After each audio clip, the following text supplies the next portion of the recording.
Controalele care îi vizează pe comercianții de miei se desfășoară în perioada 29 aprilie-4 mai. În acțiunea demarată sunt implicați polițiștii de la Serviciul Economic, Serviciul de Ordine Publică, dar și polițiști rutieri care verifică transportul animalelor. Organele de poliție împreună cu medicii veterinari efectuează controale pentru a preveni și combate ilegalitățile care se pot comite în legătură cu achiziționarea și comercializarea produselor specifice sărbătorilor de Paști, în special a tineretului ovin și caprin.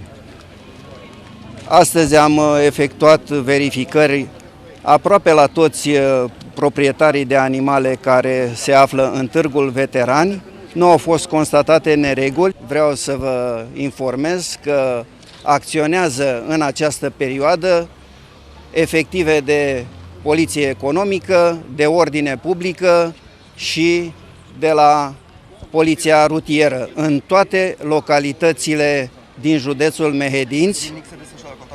Se desfășoară zilnic controale, atât în locurile autorizate pentru sacrificare, cât și în alte locuri cunoscute cu potențial de ilegalitate. Polițiștii de la Serviciul Rutier, în colaborare cu medicii veterinari, desfășoară în această perioadă controale în trafic pentru ca transportul animalelor să se realizeze în condițiile prevăzute de legislația în vigoare. În perioada 29/4/2013, polițiștii Serviciului de Investigare a Fraudelor, polițiștii Serviciului Ordine Publică și Serviciului Rutier, împreună cu reprezentanții ai Direcției Sanitar-Veterinare, acționează în baza unui plan național pentru identificarea persoanelor ce transportă animale vii, dacă respectă legile în vigoare, transportă carne și, bineînțeles, dacă respectă legile în vigoare privind sacrificarea și comercializarea cărnii în această perioadă.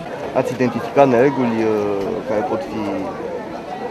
Până în acest moment, în zilele anterioare, au fost aplicate în jur de 197 de sancțiuni contravenționale și au fost ridicate în vederea confiscării 80 de kg de carne. Polițiștii au aplicat 197 de sancțiuni persoanelor care comercializează și transportă animale și au confiscat 80 de kg de carne.